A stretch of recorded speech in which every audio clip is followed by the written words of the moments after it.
from my mentor from afar, Dan Sullivan. This is the biggest game-changing concept of my year. It's early in the year, but probably in the last year. And the concept is very simple. For your problems as an entrepreneur within your business, and this applies to most of your problems in life, the first solution you should look for is who, not how. For most of our lives, we've been trained on the how. How is what we learned in school. How is what we learned by our parents. How is what we learned from our middle class programming. Who is what the aristocrats learned. From day one, they had a lot of money and they were used to ordering people around and having people to do things for them.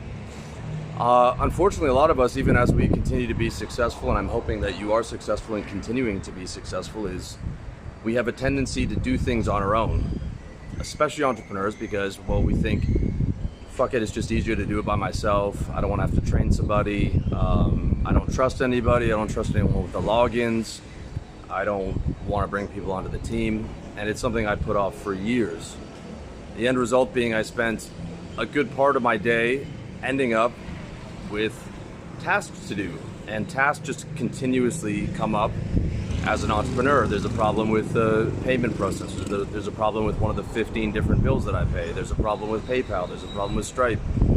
And sometimes that takes up hours of the day, and those are your productive hours, and all of a sudden not a lot gets accomplished. Not to mention the fact that I just absolutely hate doing any kind of work like that, any kind of maintenance work, or even worse, work that is a step backwards.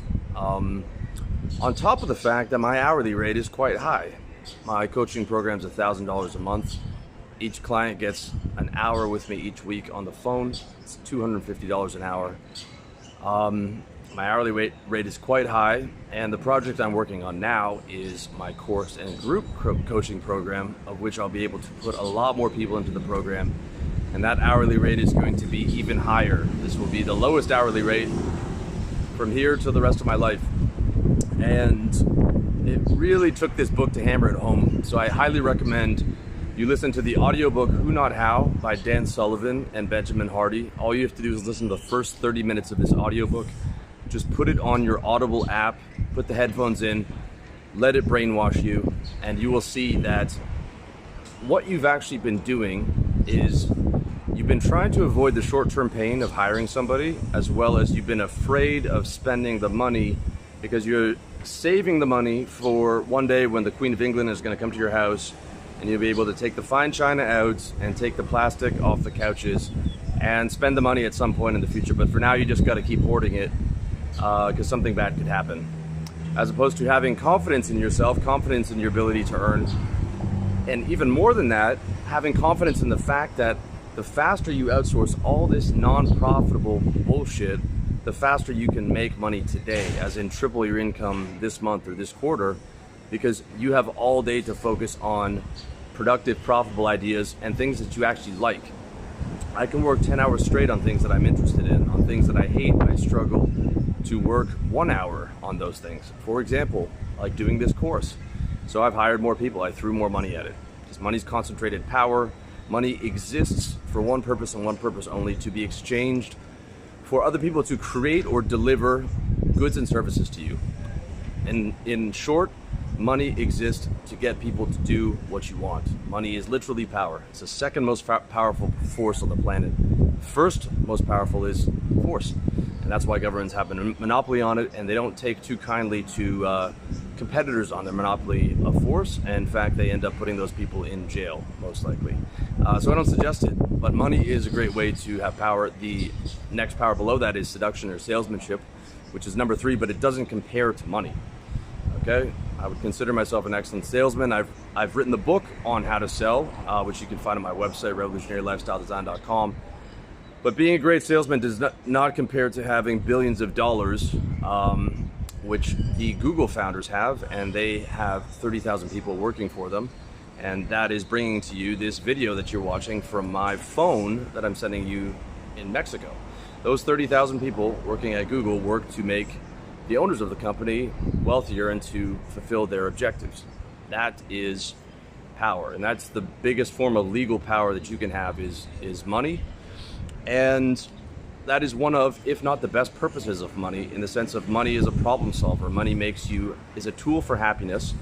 And oftentimes the best way to use money is to get who's involved to solve your problems, especially in business.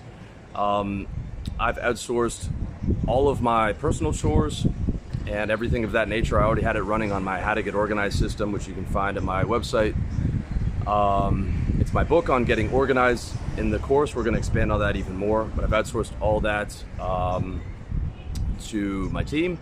We're hiring more people, and I've started RLD operations for my clients, to where we do business operations, personal operations like handling your chores. We do business operations like prospecting and lead gen and emailing people and adding them to LinkedIn. And we do dating operations to help you manage your dating prospects, because as a lot of guys know, you have to message quite a fair amount of people to get the kind of dates that you want if you're actively looking for somebody. So if you're interested in that, you can leave a comment below, or you can email Aaron at revolutionarylifestyledesign.com. We're going to be officially launching that later on in the year, because it's been so useful to me and useful to my current clients. I've decided not only am I going to offer coaching, I'm going to actually do stuff for you, or at least I'm going to have my team do it, because that's my who. And that who's going to add more money to my bottom line, and it's going to make my clients' lives easier, because then they won't have to think about their chores. So some of the things that you should be finding a who for, not a how, are certainly chores. But don't stop there. Think about everything in your business that you don't like, and think, instead of finding out how to do this, think about who can do this for me, or who can get me to this level. And it might be just as simple as giving me money, because I'm your who, to take you to your next level in business. Especially if that involves marketing or sales or any type of strategy. I might be your guy.